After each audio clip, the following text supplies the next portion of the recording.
All right, welcome to the fourth session of Introduction to Mindfulness. And just a few words to orient you if you're joining this particular video. Maybe it's the first one you've seen, or you're watching them in series later from the FPMT or the Tutta Norbuling YouTube channel. So to introduce myself, I've been a member of TNL, Tutta Norbuling, for several years now. And I'm still working through an FPMT teacher certification. So I've completed courses on minds and mental factors and on mindfulness. And what I do in this class is I reference quotations from authorities and I insert my explanations. I kind of, organize them so that they flow relatively smoothly between each one. And I also entertain questions and make, various comments. Um, to Norbu Ling, the FPMT Center here in Santa Fe has many, many excellent resources in terms of teachers. And so you can access them through YouTube, or you can communicate with them directly, either by going to the center or through email. And they have a huge amount of experience and in-depth knowledge. So I'd encourage you to consult with them as well if you've got questions. This course tonight is the fourth session of the course, the last one. It's intended to serve both Buddhists and non-Buddhists, but is based on Buddhist concepts and perspectives. That said, I think I just offer them to you to look at and evaluate and assess in terms of your own experience and knowledge, and for whatever they're worth. Again, you're always welcome to ask questions if I say something that's unfamiliar to you or doesn't quite make sense. So I'm targeting beginning meditators. However, this course does bring in some kind of nuts and bolts of meditating. I find this material very interesting, and so it does require some technical explanation. Um, I do my best to keep it as simple as possible. And I feel that the explanations, although they are from a Buddhist perspective, have a broad potential applicability should they kind of, meet your standards and criteria and prove useful to you. So these explanations will help you understand mindfulness and its context. And of course, as I just said, you're encouraged to comment and ask questions to help clarify your understanding.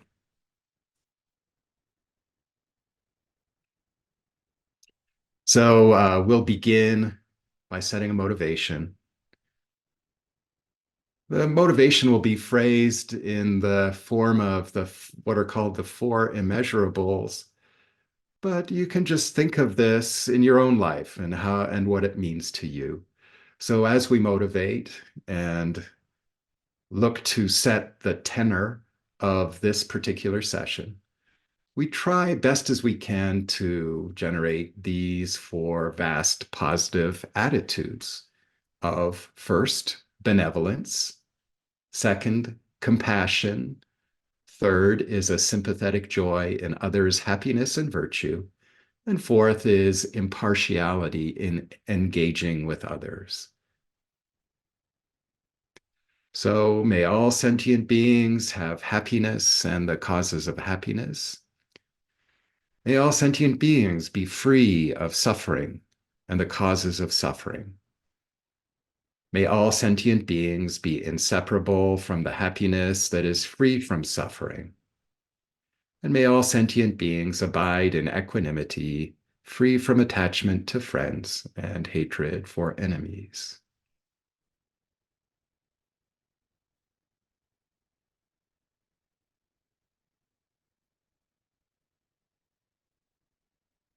Well, let's begin. And before I start, we'll begin with a meditation. And before I start, I wonder, are there any questions that people might have? Okay, that's great. We'll begin with the meditation. So just set yourself in a meditation posture. And remember, we have three touch points. You can think of them as sort of physical cues to create certain mental attitudes. And they are relaxation, stillness, and vigilance. So take a familiar meditation posture. It can be lying down, it can be seated, seated in a chair, or seated cross-legged, seated with your legs folded under you. So here, as I touched on before I started the recording, we're settling our body in its rest state. That is kind of a neutral state. Very often, we're going to bring either one of excitement or dullness onto the cushion when we first sit down. So we want to neutralize our mental state. And then from there, we develop kind of positive feelings and explorations and so on. But we always begin with a neutral state. So, relaxation.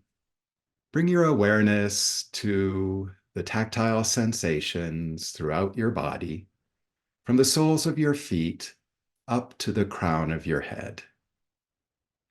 Note the sensations in your shoulders and neck. And if you detect any tightness there, just release it.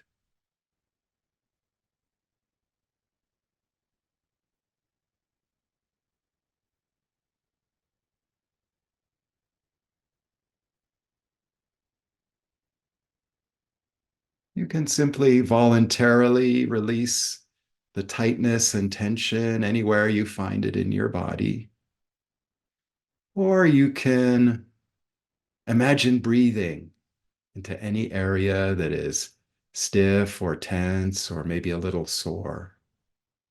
Even visualize that breath as white light.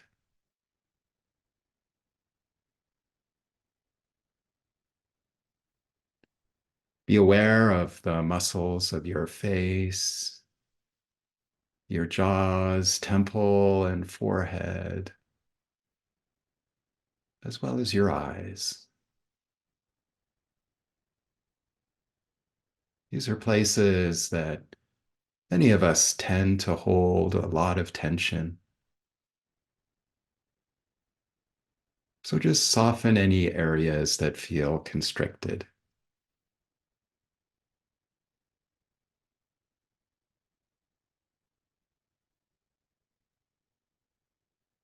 Let your face relax like that of a sleeping baby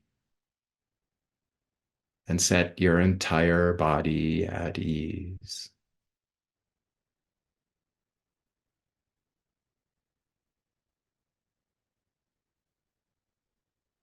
The second physical quality is stillness.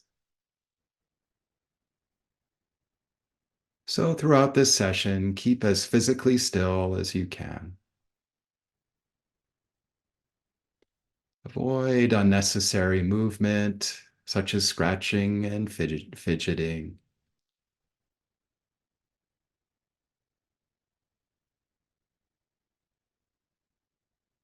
Of course, if you do feel pain or sharp discomfort, it's perfectly all right to readjust the body.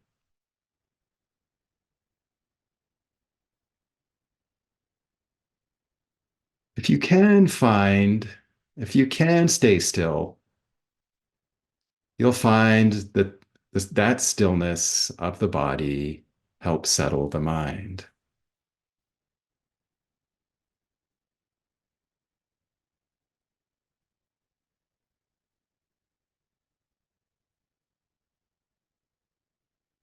And then third, vigilance. Assume a posture of vigilance, meaning slightly raise your sternum.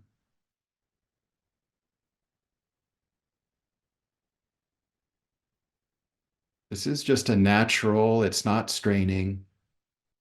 What you want to feel is that when you inhale, you feel the sensations of the respiration naturally go to your belly, which expands during the in-breath and retracts during the out-breath. You can do this once. And if you feel like you've neutralized any kind of energy, like distraction, or if you feel like you've neutralized any kind of sinking or dullness or laxity, then you proceed to the rest of the meditation. If not, you can always repeat the steps. So, repeating, relaxing your body, stilling your body, and maintaining vigilance until you do feel you've reached a neutral state.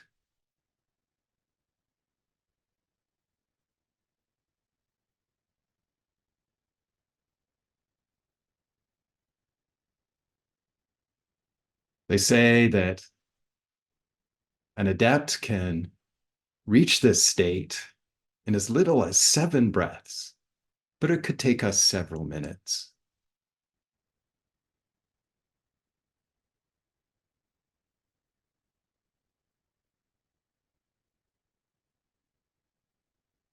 Now we'll begin a meditation on equanimity. That's the fourth of the immeasurables.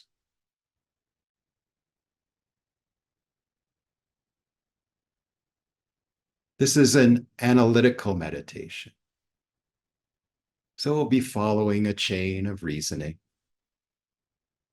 And if you find it exciting or distracting, then you can always return to the breath to stabilize and pick up the meditation later.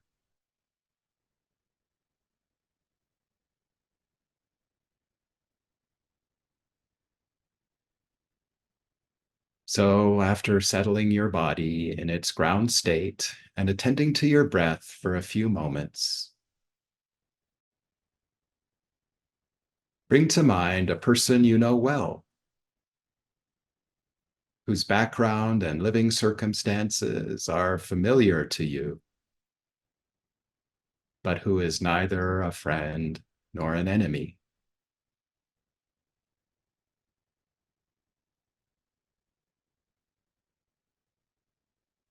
Attend to this person. This person, like yourself, is striving for happiness and freedom from pain, fear, and insecurity. In that sense, this person is no different than any of us.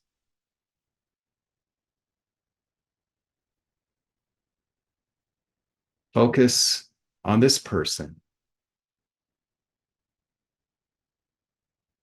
and shift your awareness to view the world from her eyes.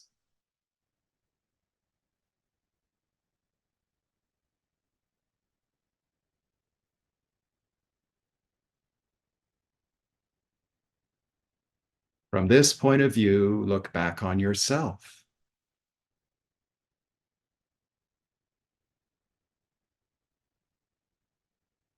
Regardless of the distinct defects or excellent qualities this person might have, her yearning for happiness and wish to be free from pain and grief are identical to our own.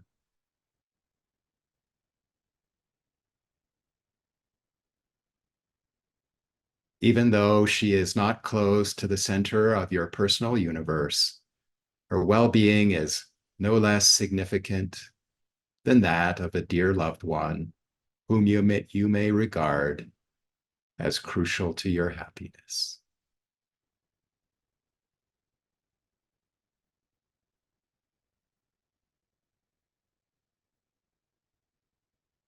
Now, bring to mind a person you feel is crucial to your well-being, a person for whom you have both affection and attachment.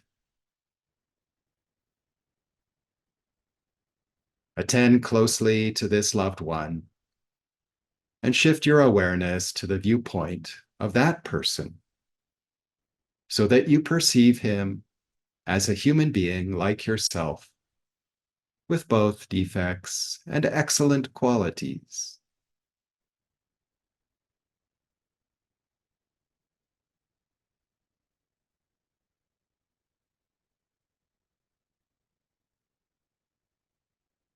From this viewpoint, realize that although you are loved by some people, a great number of people feel indifferently toward you. They don't even know you. And there also may be some people who don't like you.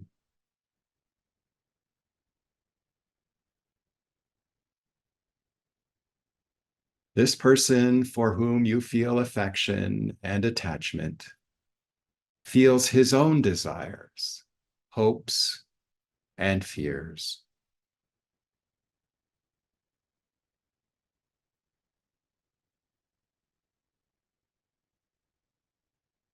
Now, step back and attend to this person from outside.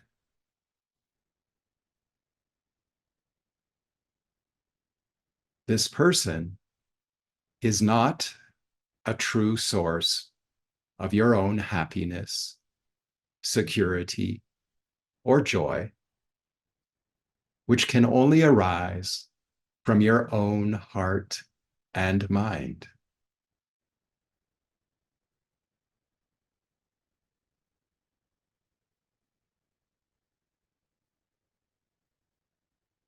Next, bring to mind a person who may be intent on bringing you harm or depriving you of happiness, a person with whom you feel conflict.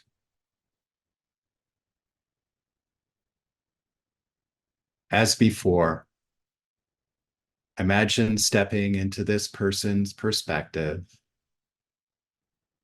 being this person from the inside, and experiencing her hopes and fears.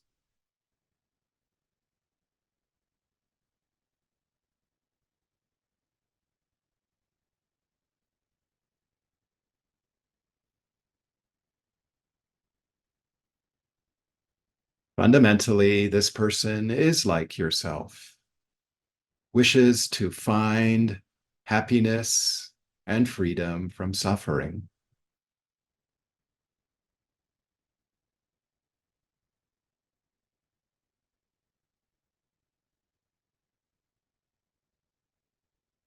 Now step back and attend to her from outside with the realization that she is not the source of your distress or anxiety.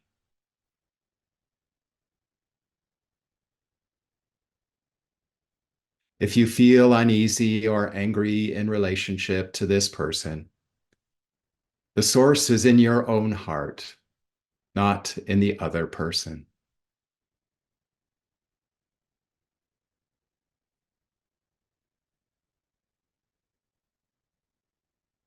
Realize that there is nothing inherent in the stranger, in the loved one, nor in the foe that makes the other person fall into one category or another.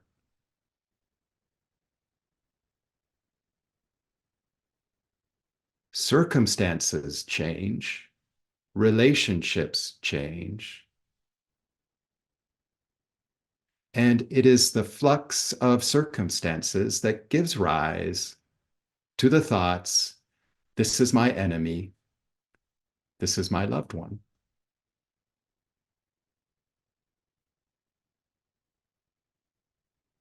Expand the field of awareness to embrace everyone in your immediate environment, their hopes, fears, aspirations, and yearnings.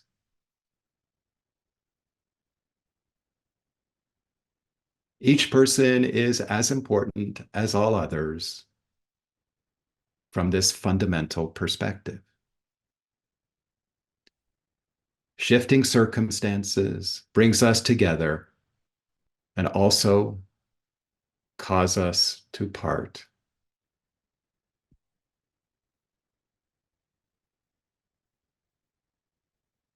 Expand your field of awareness out over the whole community, reaching out in all directions, including everyone.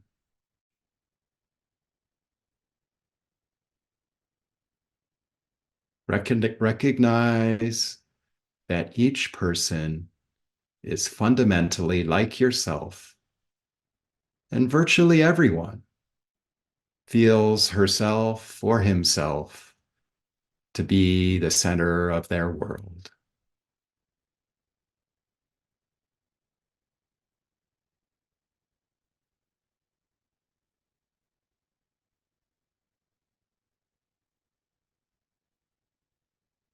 Imagine the pure depths of your own awareness, unsullied by the obscurations of self-centered attachment and aversion. Imagine that, your own awareness as an orb of radiant white light at your heart. With each exhalation, let this light spread out evenly in all directions to all persons with the yearning. May each one, including myself, find happiness. May everyone, including myself, be free of suffering and the causes of suffering. Imagine a flood of light going out in all directions, soothing those who are distressed and bringing healing, happiness, and a sense of well-being to everyone.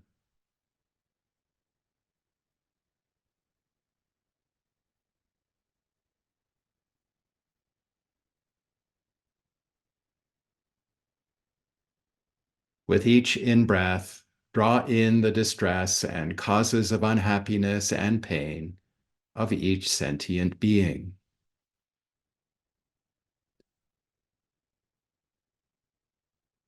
Imagine this as a dark cloud that dissolves into the light at your heart, and imagine all beings free of suffering and its causes.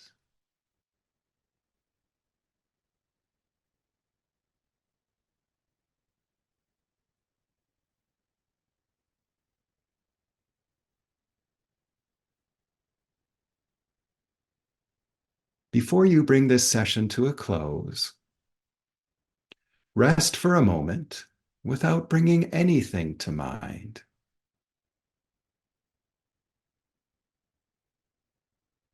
See if you can settle your awareness in its own nature.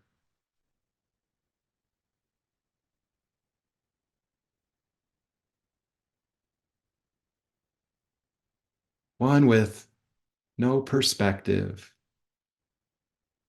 no object. This is the even-mindedness that is a fertile foundation for all spiritual practices.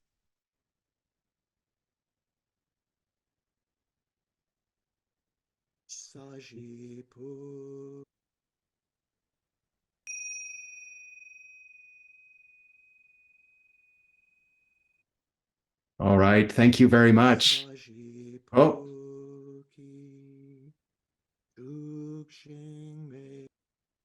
that is just a little preview of what is to come towards the end of the class. So, does anyone have any questions at this point?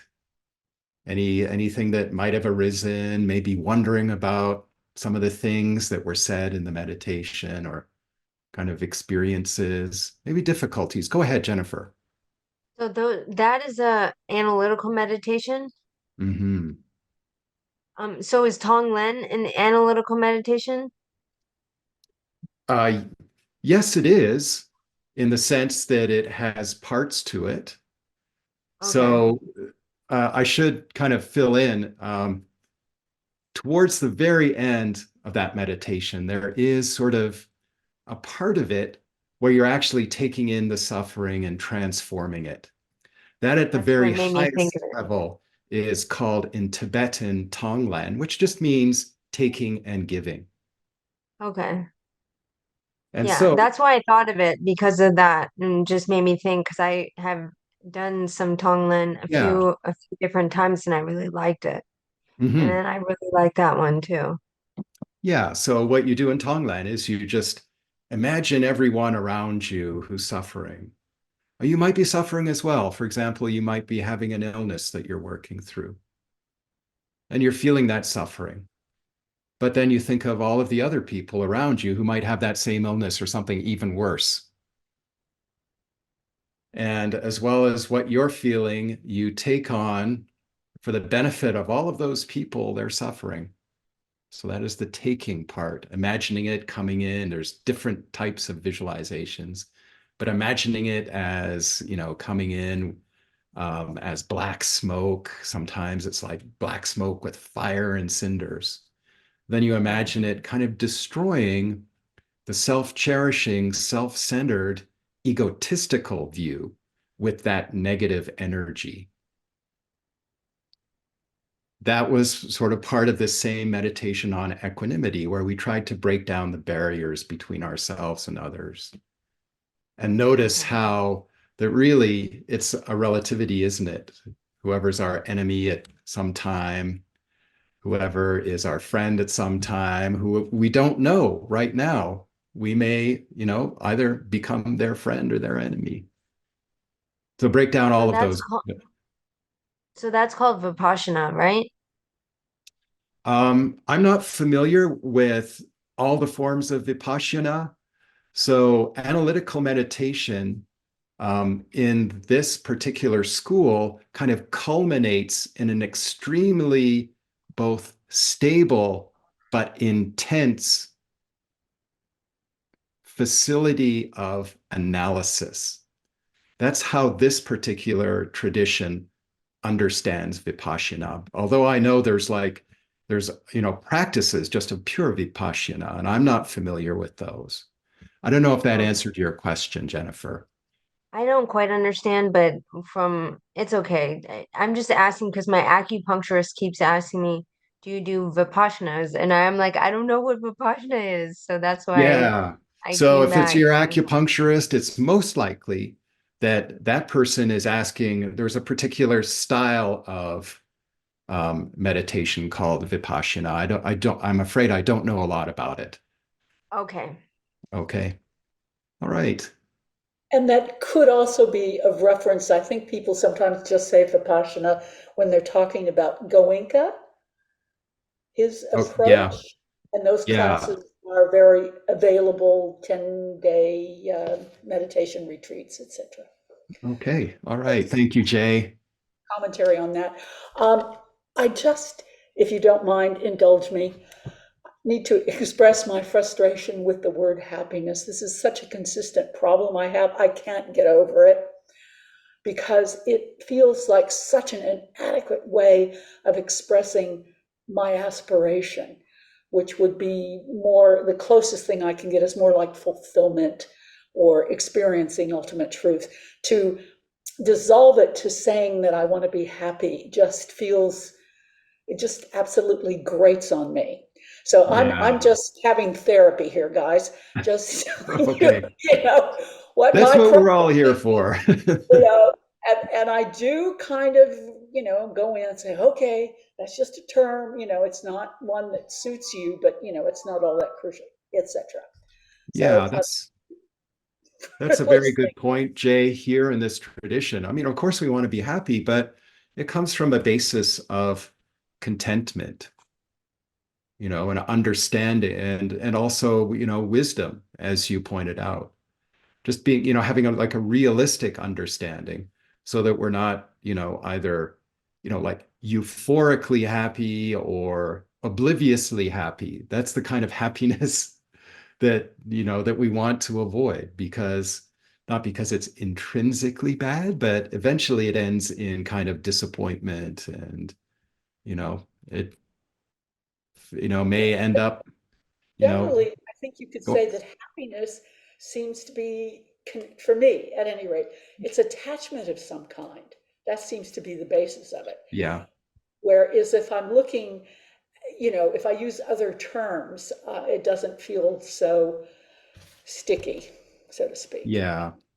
And I think, Jay, let me clarify when you say attachment, you mean that in kind of the Buddhist sense, that it's sort of attachment with strings, attachment with expectations, attachment with demands is what we mean when we say attachment. Wanting something to be what A it's certain, not for our yeah, own purposes yeah, is what we mean when we say attachment. yeah, yeah. Did that little conversation bring up anything else? Any other questions? All right, very good. So thank you very much for mentioning those things. Those are, both great comments, questions, whatever you want to call it. And so we'll just do a little bit of review, and I'll just quickly touch on some points. This is our last class, and I just want to leave you with, some of the basic ideas that we were talking about. And so we had this idea of something called, what is the familiar nature of the mind? What we're familiar with in our own experience. And in Buddhism, this is more than just a reservoir of knowledge or memories. And it's more than just the physical brain mechanism. But the view here is that it's just the individual moments of subjective perception, what we're perceiving from instant to instant in an endless stream. And that continuum makes up our experience. So that's what we think of as our familiar nature of the mind. But behind this, and maybe between even the thoughts as they come and go, as they come, as they transform, as they go, there's something behind that that is called, in this perspective, the fundamental nature of the mind. And it's kind of captured by the rubric that the mind is clear and knowing. When it's said that it is clear, that means it's non-material. And there's no obstruction to the arising, transforming, and subsiding of the thoughts. In a way, we're so familiar with this, we can't even see it. But the thoughts are arising. What our next thought will be, well, we don't even know. And then all through the time that we have a particular thought, it's transforming. It's never static. We never get locked into a thought. And then eventually it subsides of its own, or we can withdraw our attention, take the energy away from that thought, and it will automatically subside. Leave the surface of the mind without a ripple until in the next instant, another thought comes up. And this whole fundamental nature is neutral. What is meant by that is it's without innate destructive or constructive emotions. That these constructive or destructive emotions arise from causes and conditions, experiences we've had, our bodily feelings and our bodily status and so on, events that have been happening, things that we've been thinking about, our habits of bringing them back up again and again that unchallenged will cause them to come up, but they aren't innately within our mind. And then the second part of the definition of mind is it is knowing, meaning that it perceives the mere existence of the mental object, illuminating it like a lamp that lights up a picture in a dark room. Imagine it's a flashbulb, just lighting that picture up in an instant, and you get the whole gestalt of that picture. You see everything in one instant. That's how the fundamental nature of the mind perceives something.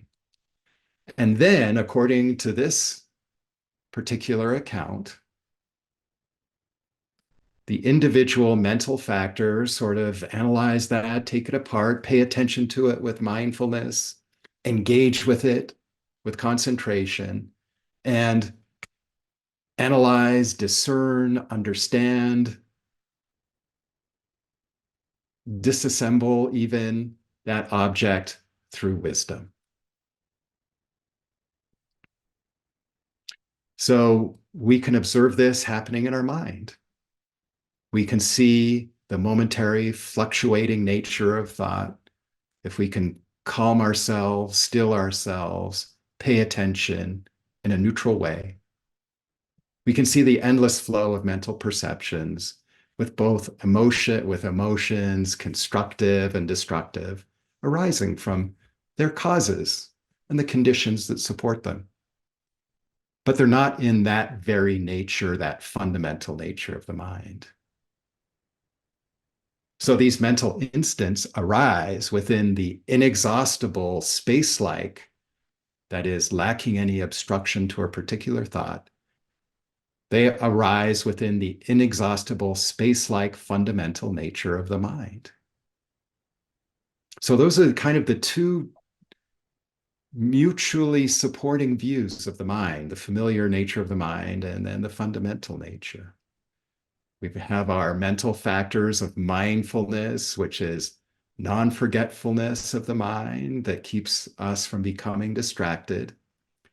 Introspective awareness that alerts us to our mind becoming distracted from whatever object we choose, or our mind becoming overwhelmed with dullness or drowsiness.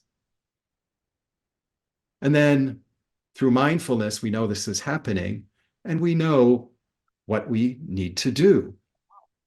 Either simply and quickly returning our attention back to the object, or more elaborate types of solutions, maybe disengaging, taking a few deep breaths, maybe scanning the body just to return to neutral when, for example, we're getting excited by some kind of sensation during the meditation, or often during analytical meditation when we get maybe even too intensely engaged and discursive when it comes to our analysis.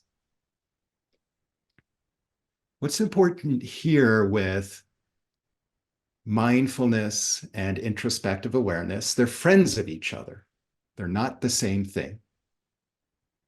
But mindfulness, keeping us on the object, and introspective awareness, noticing when we leave that object, they work together. The stronger our mindfulness, the easier it is to notice hindrances like excitement and dullness, because of the great contrast between being attentive to the object and being distracted elsewhere. We just become more familiar with mindfulness.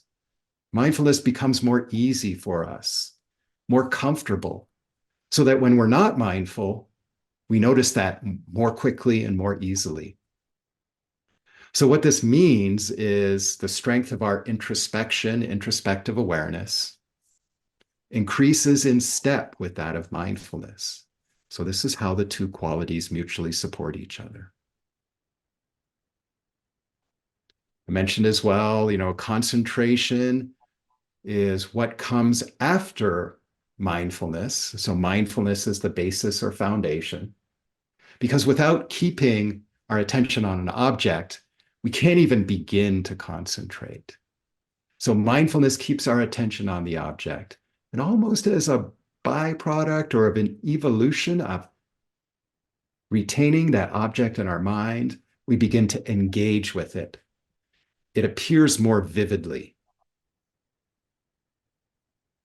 And we also know there are times when we can't establish that concentration, even if that object is in our mind, is in our attention. So there's different levels of concentration, and our idea is to give it the foundation of mindfulness. And then with a calm mind, we can then begin to concentrate on it, become engaged with the object so it appears more vividly. And when the object stays in our attention and we're concentrating on it, then we begin to realize things about the object. And that's the function of wisdom.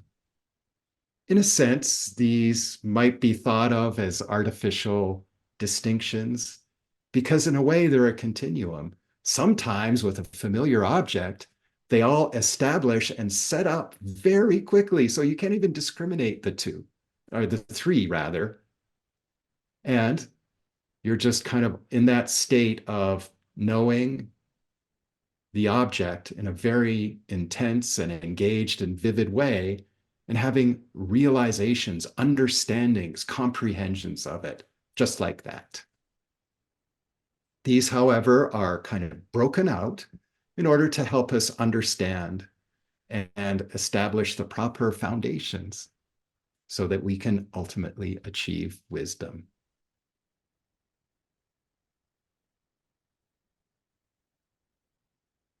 Now, I wonder if there's any final questions about the mental fact, the mind and mental factors, maybe observations or anything. Would anyone like to say something? Jennifer, go ahead. Um, I was gonna ask you about the mindfulness, concentration, and wisdom thing, and you talked about it at the end. So I think what you're saying is that you work on one, and then after you work on that one, then you move on to working on the second one. And then after you work on concentration, then you move on to working on wisdom. So, Yeah, but you have to get a good foundation in the mindfulness first. If I can't be mindful for 2 minutes, then I can't concentrate. yeah. And you know, Yeah, and you can for satisfy that, for an yourself. You can, example. yeah. I mean, we all have these times, in the day when we're just kind of all distracted and it's like, oh, stuff is happening and I'm not even sure what's happening or what it So I means. don't even need to worry about it. I just need to focus on mindfulness until I do that. Then I can worry about the next step, right? Yes, exactly. Okay. So, and it Okay. is stepwise. And so you would refine it that way. And so you would Okay. begin. It's like through repetition, you have refinement. Okay. Just wanted to make And sure I got that. yeah, and so you would establish your mindfulness. Your mindfulness is strong. And then when your mindfulness is strong, you're going to notice different grades of concentration. And what that means is, things appearing more vividly, more strongly. So really, they divide it up into kind of two qualities when an object appears, whether it appears clearly, so you have a clear view of it, and whether it appears vividly. And that's a little bit harder to kind of express, but it's sort of like an engagement or power of the object. And it can be, any mental object, right? It could be, like the sensations of the breath. It could be, something complex like an idea or a concept. It could be bodily sensations, position of the body in space, you know, the bodily tactile sensations, taste. Maybe you're like an expert wine taster or something, or who knows. So it can be different types of sensation, and not just on the meditation cushion. All right. Did that cover what you were going to say, Jennifer? Yes, that explained everything. Thank you. Okay. Thank you.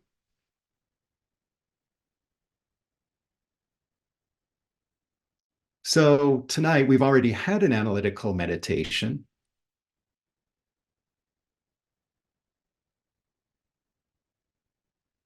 And we'll just say a little bit more about mindfulness and how it relates to analytical meditation. Mindfulness is a lot easier to get when we're just talking about a sensation like the breath. Even though the breath is dynamic, we're just focused on one thing.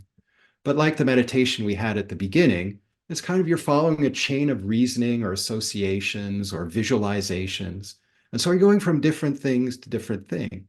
It's not completely distracted or discursive thought, but it still is moving to different types of images and ideas and so on. They are typically, the problem is more excitement than it is dullness when as you move from idea or concept or image or whatever, as you move, you begin to get distracted and you're thinking about other things. So we'll talk a little bit about mindfulness and analytical meditation, and in particular, just how it supports analytical meditation. So when we pay mindful attention to an object of interest, we can then look at it and examine it or evaluate it in general or in detail. And this is pretty natural. This is what we're doing all the time. And we're thinking about that object and maybe applying our concepts and reasoning, trying to get a better understanding of that object. And again, this is a meditation object or a mental object. It doesn't have to be a physical thing that we're looking at, but it could be. It could be a sensation as well, sequence of sensations. So when we do this, it's called analytical meditation. And let's take the example of the meditation we just had, the practice of loving. I'm sorry, that was equanimity. So, and we're going to actually get to this loving kindness practice coming up next.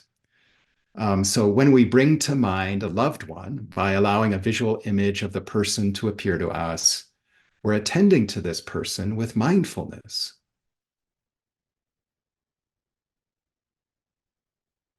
However, I mean, that's kind of a multi-dimensional thing, right?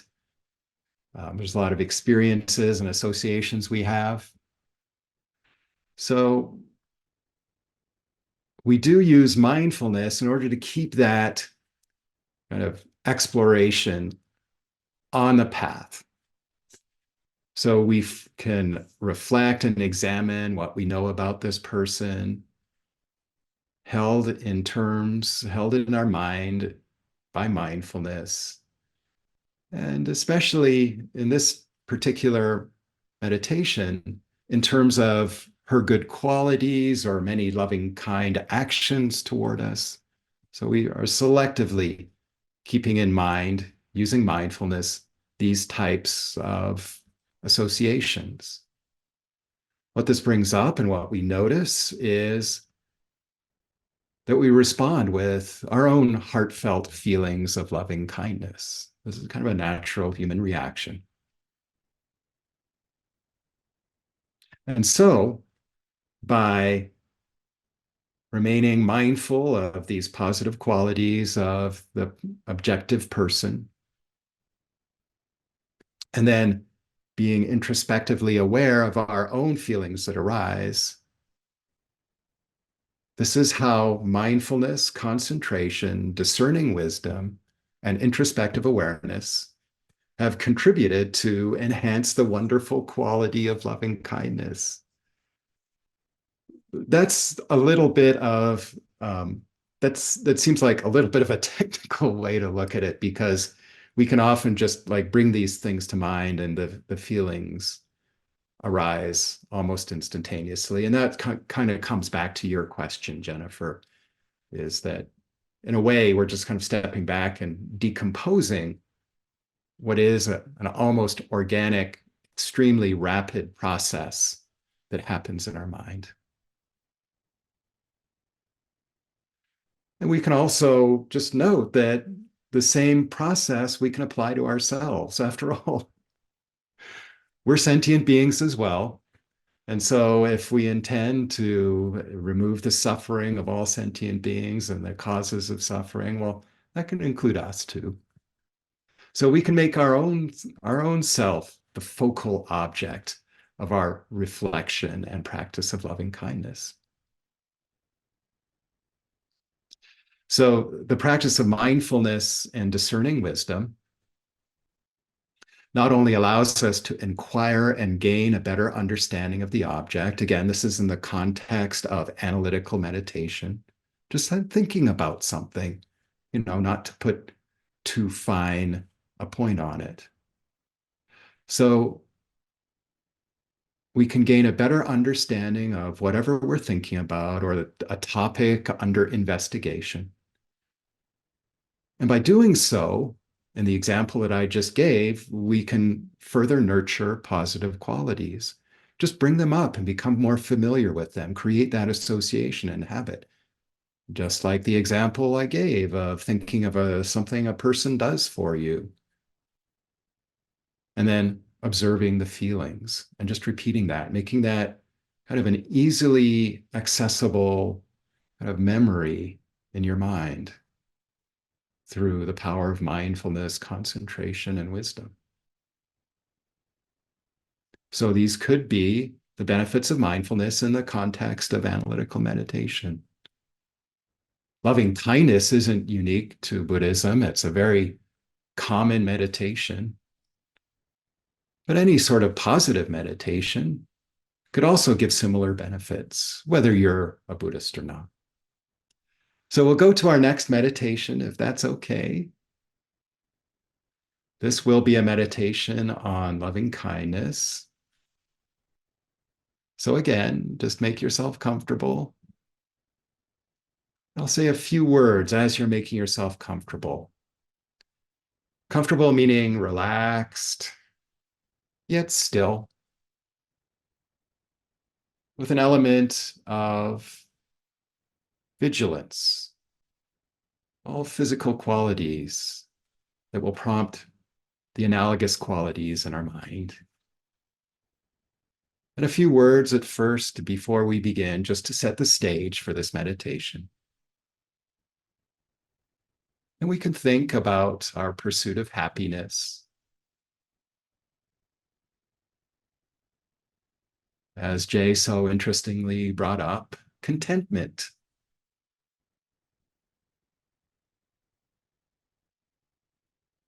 In our pursuit of happiness, it's vital to recognize how few things in the world are subject to our personal control. Isn't it interesting? Sometimes we're able to marshal and shepherd those external things into control for a little bit, but then what happens? Yeah.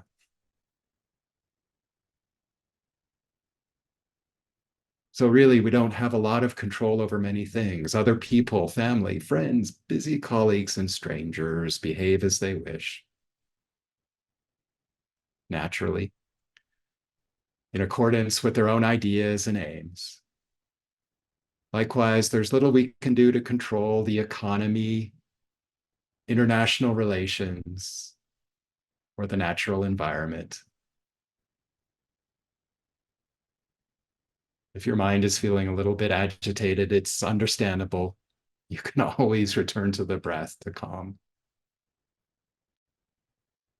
So, if we base our pursuit of happiness on our ability to influence other people in the world at large, we're almost certainly doomed to failure. So, what can we control? What freedom do we really have here and now?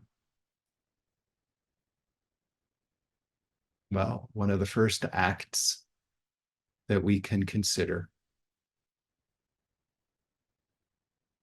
our first act of freedom, could be to choose our priorities wisely.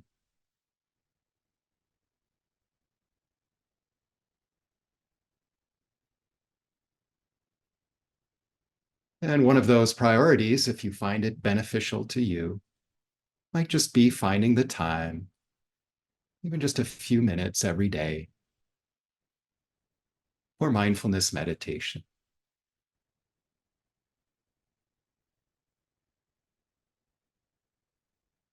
One of the major obstacles to training mindfulness is not finding the time to do it. And the reason is we don't find time to meditate is because we're devoting so much time to other priorities. That's pretty natural.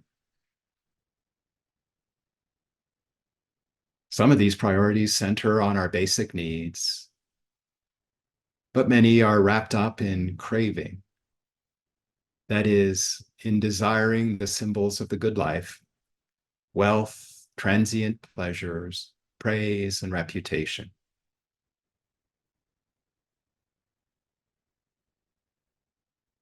we may deprive ourselves of the reality of living well with these types of preoccupations. So the reason that we don't devote more time to balancing our minds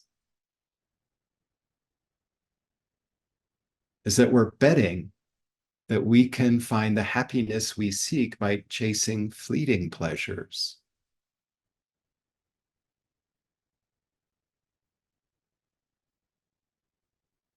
Psychologists have called this the hedonic treadmill,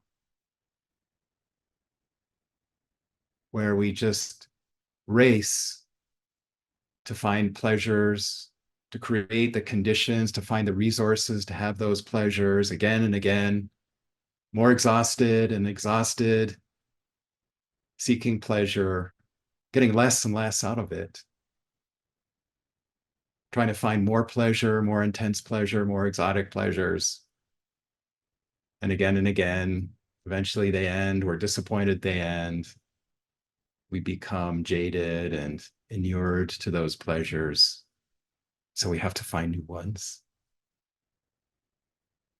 So the first step to escaping from this exhausting grind is to find a vision of genuine happiness that draws on our own largely untapped inner resources. This is how we begin to cultivate loving kindness, first for ourselves and then for all those around us. So let's begin the meditation.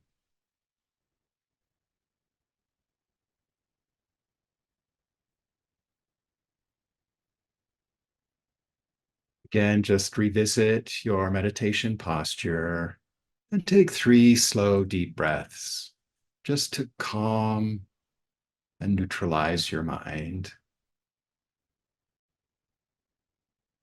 Breathe in through your nostrils, down into your belly, expanding the diaphragm and finally the chest.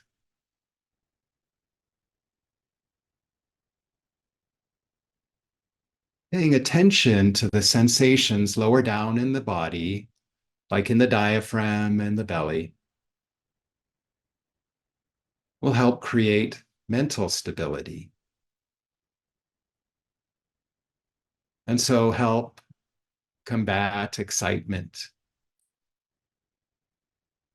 and dullness.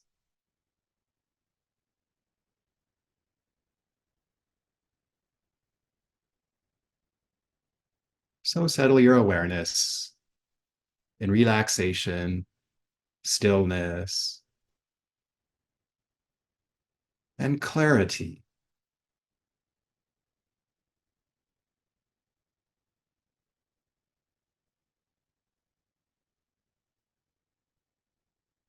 Now, from within this serenity, arouse your imagination with 3 questions. The first one is, what would I love to receive from the world in order to have a happy, meaningful, and fulfilling life? Some of these things may be tangible goods, such as food, lodging, clothing, medical care, things we all need, things that are all essential to our lives.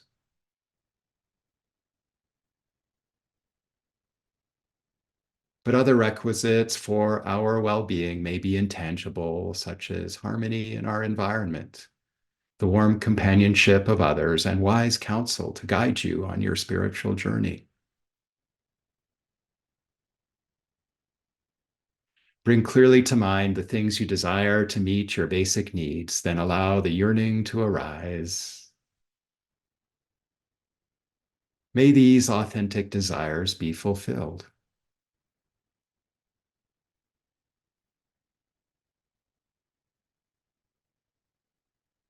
Now, pursue this vision for your own happiness more deeply.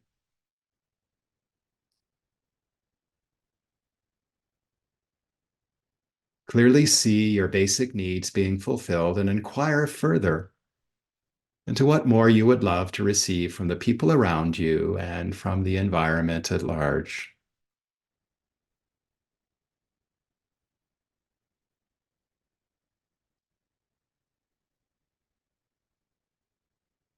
What could they provide you that would help you find the happiness you seek?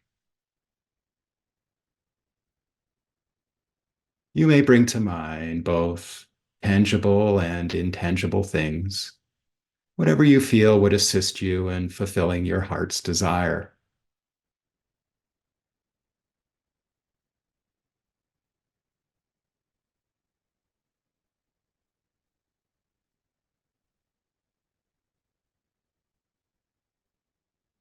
Imagine that the world rises up to meet you here and now and provides you with all the external support that is needed to fulfill your aspirations.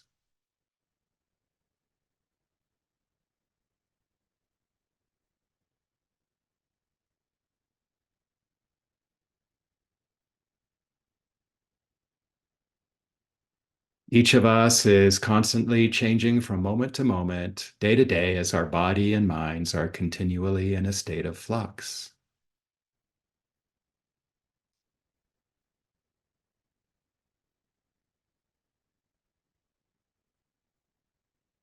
The next question is, what kind of person do I want to become?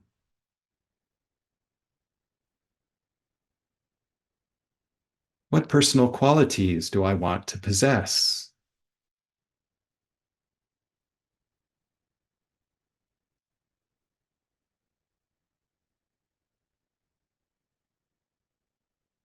You are changing all the time, whether you choose to or not. So envision the changes you would love to experience in your evolution as a human being.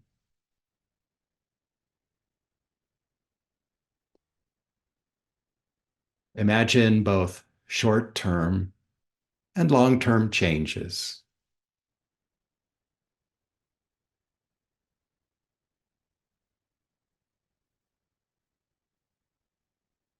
And as you envision the person you would love to evolve into, imagine that this transformation is actually taking place here and now.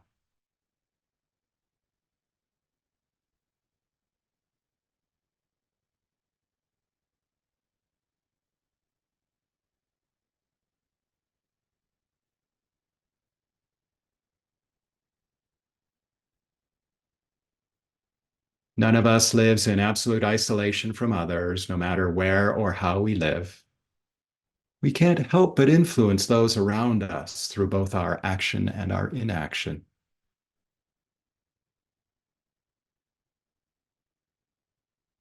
So we're making an impact on the world, whether we want to or not.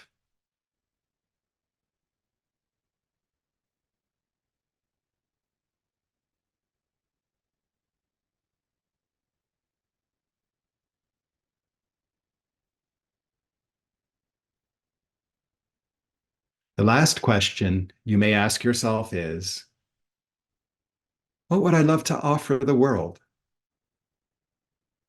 to those around me, and to the environment at large?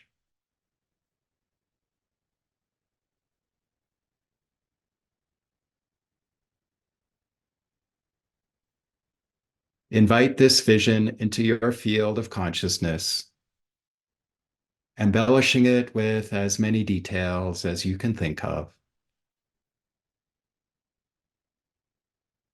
And then imagine that this dream is being realized here and now.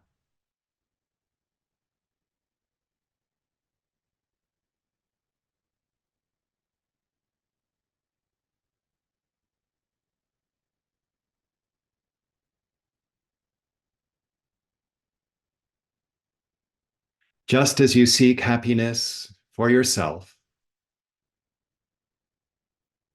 so do all the people in your neighborhood yearn for their own fulfillment.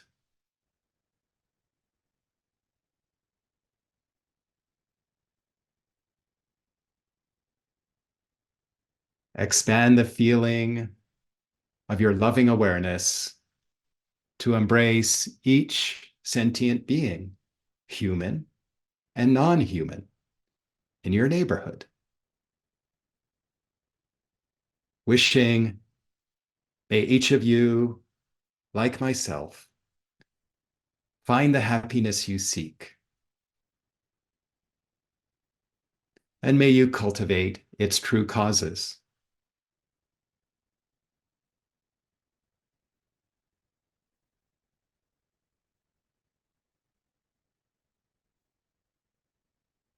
Continue to extend your loving kindness to everyone around you. Gradually expanding your circle until it includes all beings throughout the world, each one seeking happiness, just like you.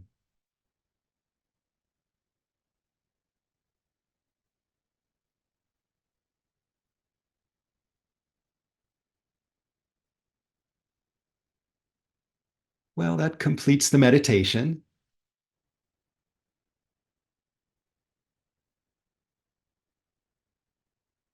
Are there any questions, any kind of observations about that particular one? That was, to me, that's kind of an interesting one.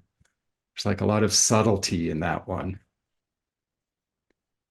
All right. Well, what I'll suggest then is we just take a quick 5-minute break, everyone, just sort of relax and get a glass of water, move around a little bit. Then we'll begin with the last part of this class.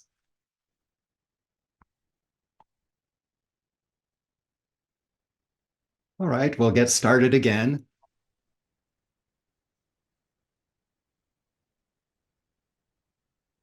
And we'll finish up with an audio clip.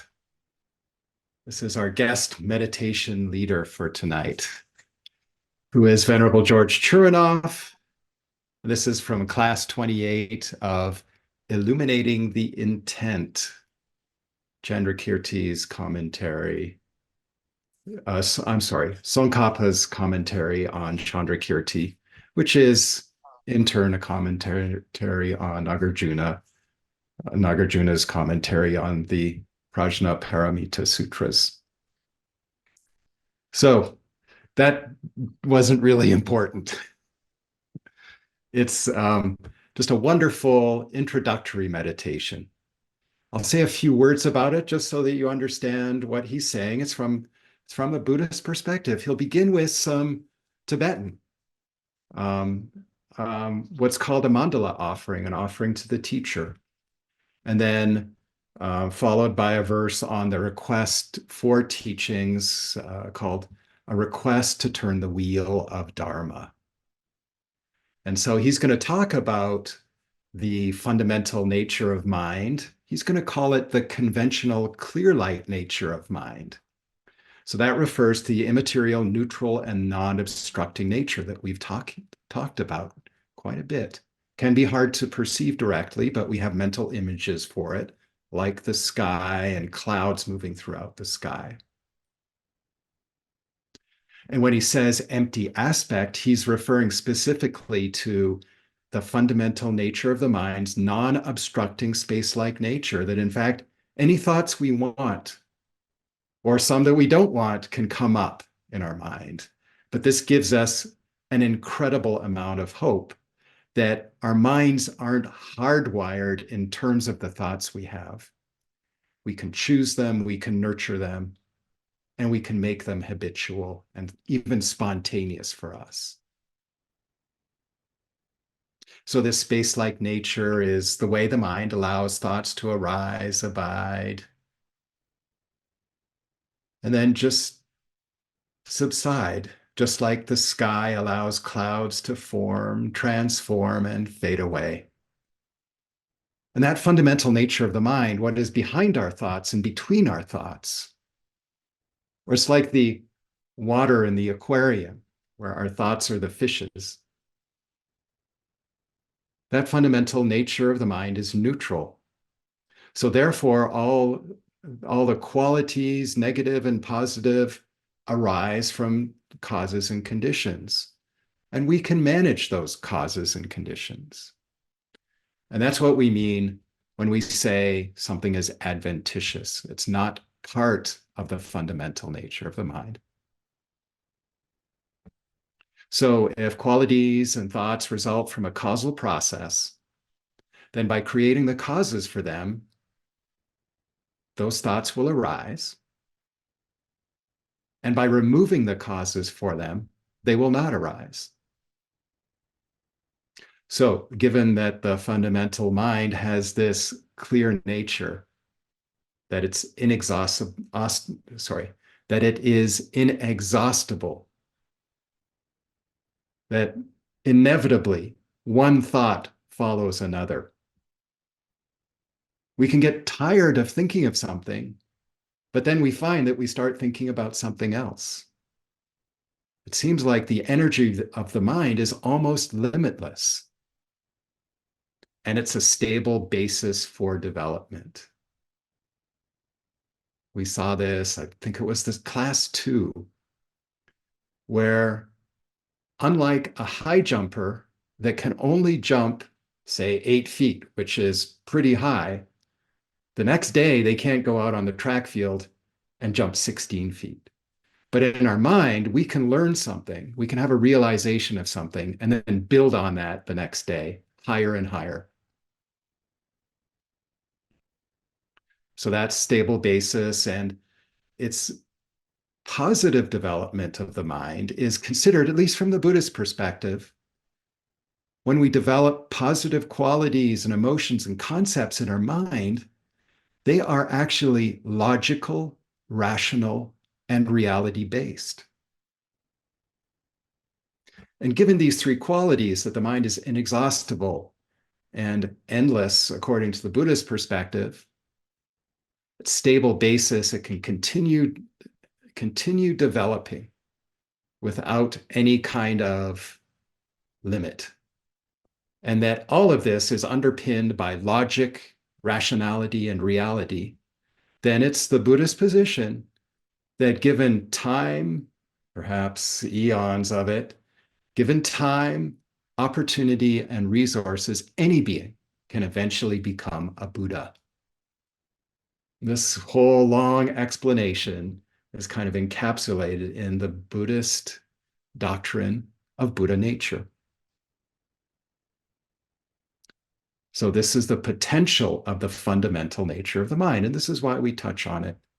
Whether you accept the Buddhist doctrine or not, you can at least observe how the mind is neutral, how the thoughts are adventitious, and how we can create the causes and conditions to have familiarity, habitual, or even spontaneous types of thoughts that we want to have, and then kind of depotentiate, kind of remove, eradicate those other types of thoughts, concepts, feelings, emotions that we find don't serve us.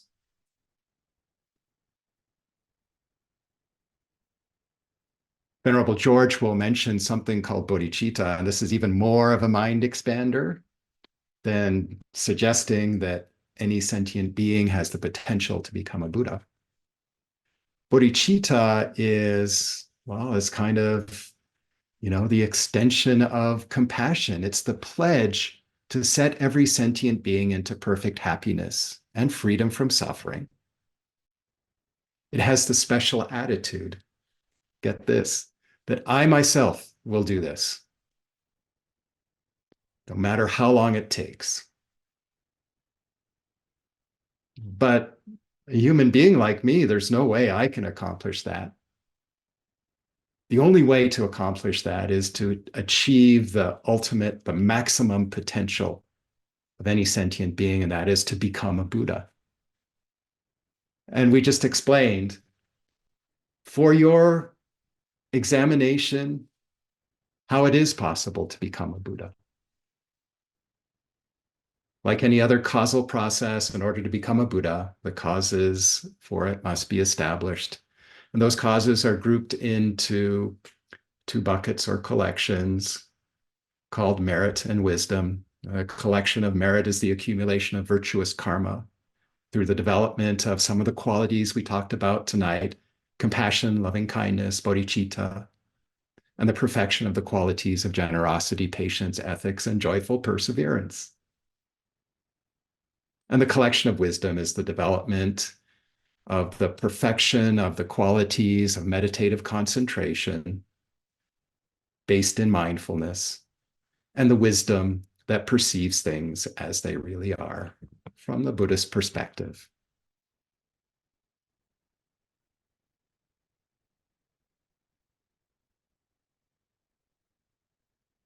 So let's begin with Venerable George's meditation. And it'll take about 15 minutes. So we'll go maybe 7 minutes over time, and I'll have about 30 seconds, a minute of just like final wrap up. So I'll see you at the end.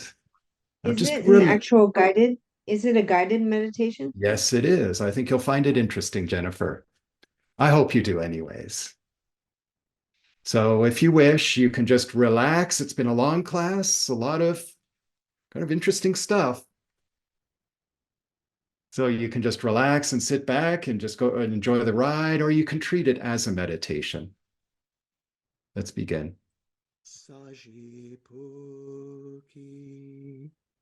Dukshing Metug Tramri Rablingji Nidegen Padi Sange Shindu Mikte Ulwagi Drokunam Dakshingla Chupasho Jesun Lama Dampa Kenam Ki Chukukala Kense Chuzinte Jitar Sampe Dulje Zimala Sabge Chuki Charpa Abdu So Idam Guru Radna Mandalakam Niryatayami. Okay, thank you. So good to see you. We're going to begin with a little meditation, as we do. So sit yourself comfortably.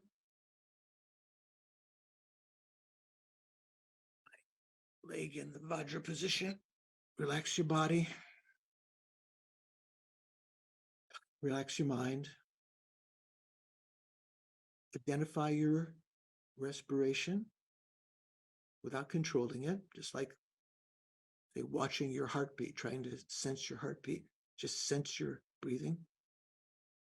Once you've identified it,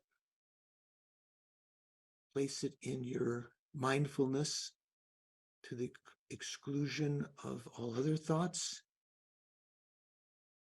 Watching, being aware with your wisdom consciousness when you're breathing out, when you're breathing in, especially the endpoints.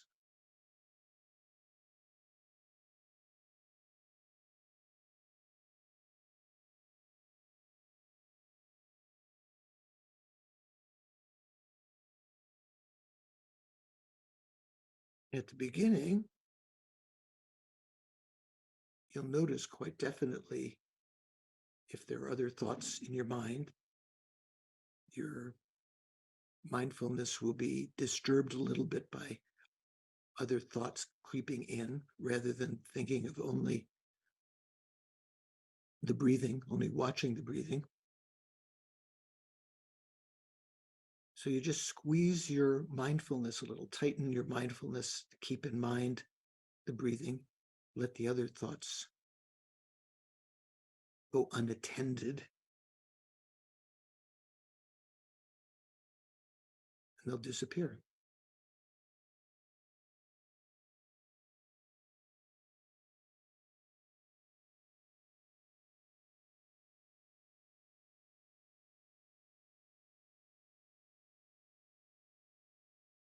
You had a little success in calming your mind, then move. You can imagine following your breath up your nostrils to the top of your head, down to your throat, to your heart chakra. Leave your attention around there and just focus on your mental consciousness, the thoughts that are in your mind, not your eyes, not your ears.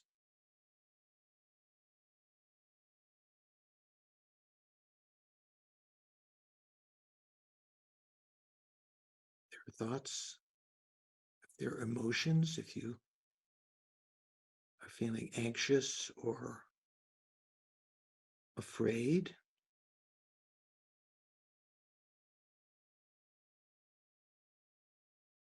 if you're angry or attached, proud. Some thoughts might be future-oriented, plans about later. Some might be memories of the past. Some are observations of the present, or maybe judgments upon observations of the present. And then whatever you happen to think about instigates other thoughts, sort of stream of thought,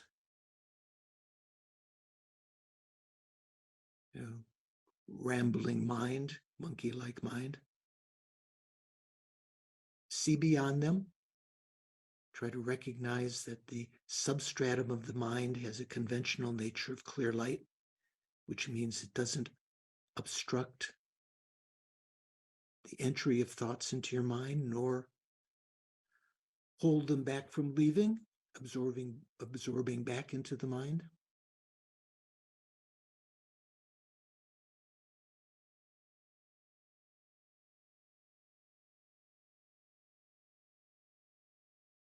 And with your mental consciousness, try to focus on that understanding of the clear light nature.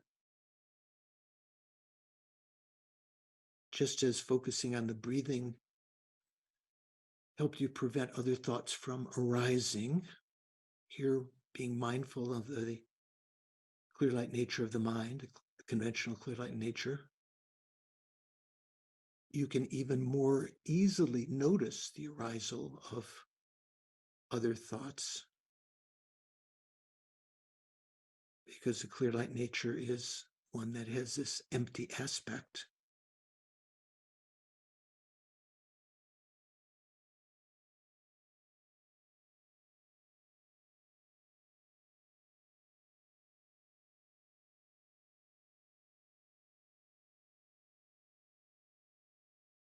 Whenever you get in a blue funk and feel all is, dark and bad, go back to this resource in your mind, the clear light nature. Remind yourself, all of these bad thoughts, or some, even if you don't recognize them as thoughts, maybe depression, just the unhappiness of the mind that you don't necessarily see an immediate cause for, all of this can be eliminated from the mind. It's not, my mind is not this nature. These are just transient, adventitious events. Instead, I can reformat my hard drive of a mind, so to speak. I can introduce within this clear light nature all of the positive thoughts, processes, wisdom, compassion, renunciation.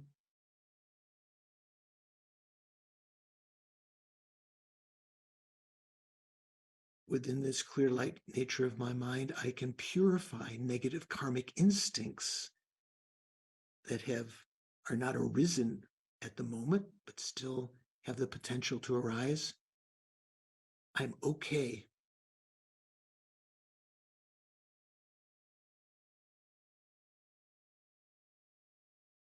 I can become a more complete person.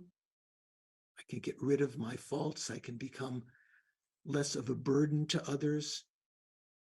Not only that, I can begin to not harm others and actually benefit them. This is my conventional Buddha nature, my developmental Buddha nature.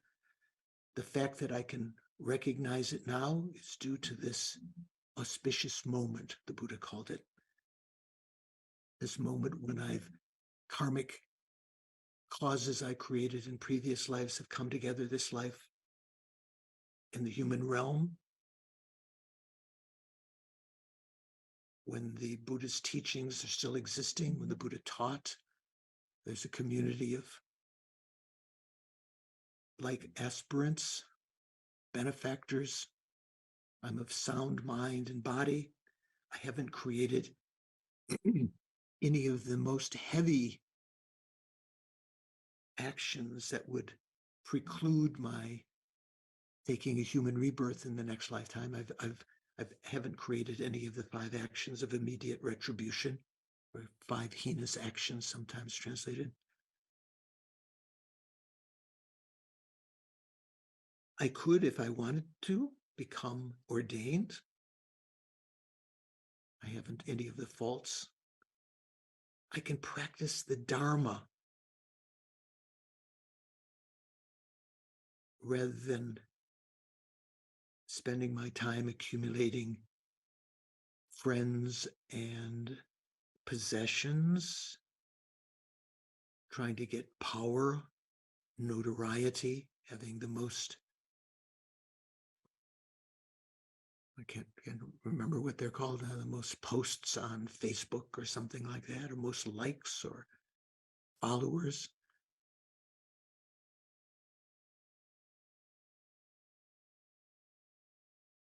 I can, in this life,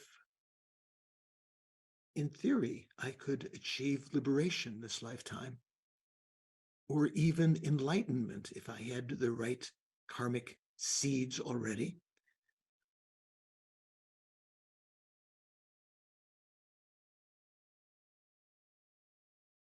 In order to become a better person, overcome my faults, and help others, I have to take into consideration the entirety of sentient beings, from the hell realms, hungry ghost realm, the animal realm, including insects and worms and animals we can see and cannot see, the human realm, the God realm, all the living beings migrating from one existence to another have all been my mother numberless times, are in dire straits right now, caught in the ocean of cyclic existence, like the scene in the Titanic, but not even having a portion of the hull of the ship to hold on to. Left to their own devices, all these sentient beings who've been my mother numberless times and are exactly equal with me in wanting to be happy, wanting to be free of suffering. Using this auspicious moment of a human rebirth, perfect human rebirth, to contemplate them for a change from the side of empathy and compassion, thinking that the best use of this auspicious moment would be to create the causes to be able to help them repay their kindness, to achieve my own and their ultimate welfare, my achievement of the state of Buddhahood. In order to do that, I need an accumulation of merit, an accumulation of wisdom. In order to accumulate wisdom and merit, I need to know the methods, the meditations, the logic. So today, I'm going to listen, participate in this class. Lama Tsongkhapa's great exposition, illumination of the intent. in order to accumulate the methods to create the collections of wisdom and merit, in order to become a Buddha for the welfare of sentient beings. I'm going to participate with a strong motivation in order to become a Buddha for the sake of all sentient beings.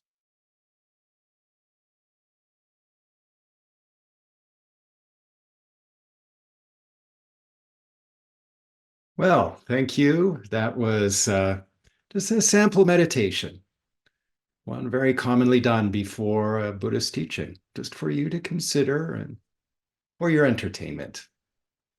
Well, I thought I would just finish up with a few words. I can see some smiles, so that makes me happy. There's a certain inimitable style, isn't there? So let's just remember that mindfulness in daily life, cultivating mindfulness through formal meditation is what we've been doing, both stabilizing and analytical meditation. And so these qualities or mental factors that we've been talking about, mindfulness, introspection, concentration, and wisdom, cultivated through our practice in mindfulness, become inner resources. This is what Venerable George was saying. It's just like tools for us, resources, refuges, whether you're Buddhist or not. And they can support us in times of stress and challenges. So they help us to be in touch with our own body and mind, as well as the conditions that affect them. It might even be the full moon tonight that we're feeling.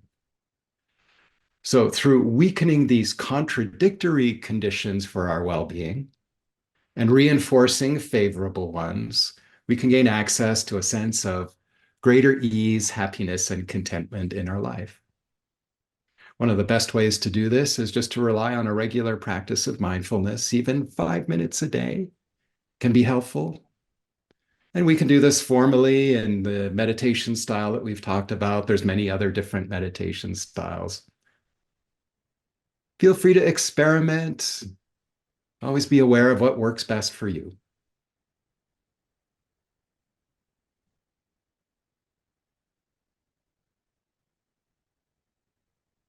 So the qualities of mindfulness and introspection that we've just developed, that we worked on in our formal meditation, can also manifest off the cushion in our daily life in different situations.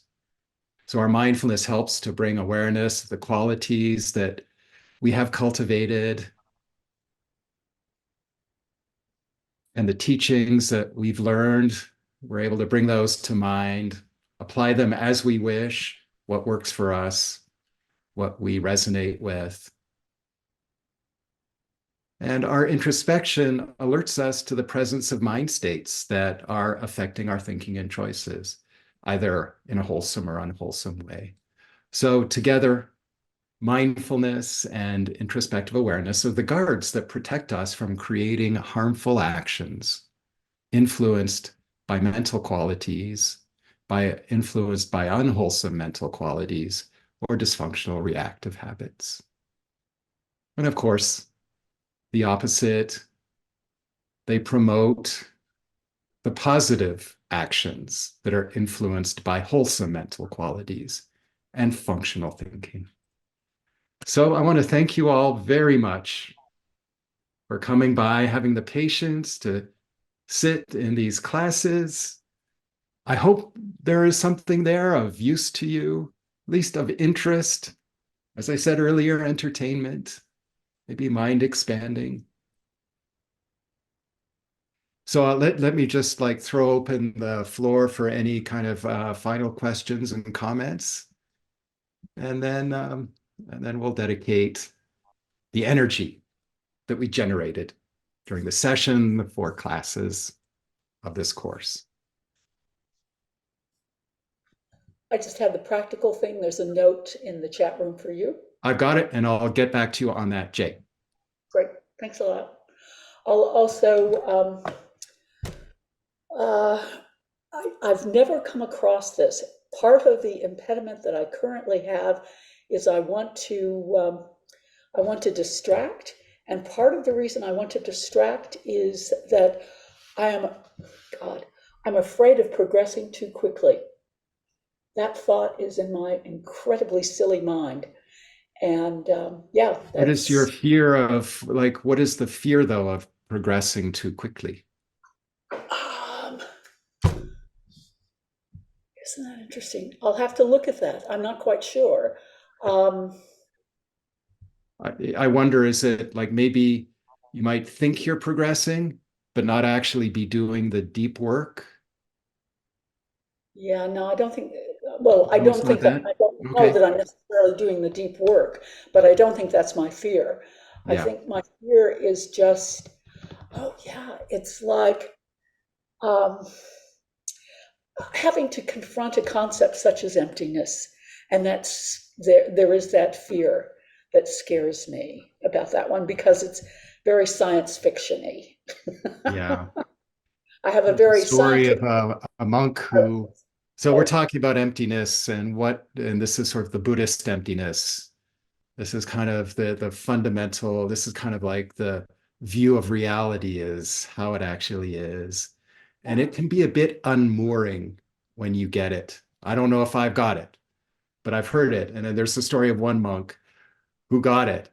And then the first thing he did is he grabbed his collar because he was afraid he might just float away or dissolve. Yeah, Yeah. It can be, yeah, pretty earth shattering I agree. if you really get it. So Yeah. I don't know. Well, my emails, I'm happy to converse and discuss with you or, give you pointers or recommendations for advanced teachers and so on. But that seems Well, like a reasonable I kind like of Venerable concern. George a lot. I agree. Yeah, he's He's not pretty in my time awesome. zone, but I sometimes do listen to him on YouTube. I think he's great. Yeah. Yeah. All right. Well, so if Thank you. there, oh yeah, Jennifer, what Do would you like you to do say? you teach this class regularly, or are you planning on teaching either the meditation 101 or any of the discovering Buddhism classes? I've taught Meditation 101 and this class in the past. And Oh, okay. typically the center gets in touch with me every a couple, 3 months and asks me to do a cycle. And so next time they get in touch, Then you'll do right, it. I'd love to Oh, have you guys as students. I think I can just see, I mean, you guys are wonderful students. You're like so advanced. It's hardly like I'm even the teacher. So whatever. yeah. So thank you so much. And we'll just David. end up with a dedication. Yep. So this is the time where we just sort of remember kind of the amazing things. I mean, if you think the level, whether you accept, certain Buddhist doctrines or not, just kind of the level of thought, the concepts that we're working with here. Hopefully they're, general, sort of like applicable to other kind of perspectives or traditions and so on. Maybe not exactly similar, but maybe helpful. So there's all of that and the hard work that you guys put in to show up and then do the meditations and kind of think through some of the amazing concepts, ideas, and so on, and then just try so hard to get it right. That's amazing in your meditation practice. Really, wow, what incredible energy, positive things you've created. So we can just relax now and just feel that feeling of accomplishment, of really, a great deal of contentment, not like euphoria or anything like that, or being diverted away, but just like a profound contentment and happiness. This is maybe what Jay was kind of getting at. So, what we'll do is just take that energy and dedicate it so that it might ripen in a way that will benefit us and all of those around us. And we dedicate it with a vast dedication. This is from Shanti Deva's Way of the Bodhisattva, the 10th chapter. the dedication chapter. And it's also the motto of His Holiness the 14th Dalai Lama. For as long as space endures, and for as long as living beings remain, until then, may I too abide to dispel the misery of the world. Thank you very much. Thank you, Stephen. That was great. Oh, Appreciate thanks, it. Jay. Good night, everyone.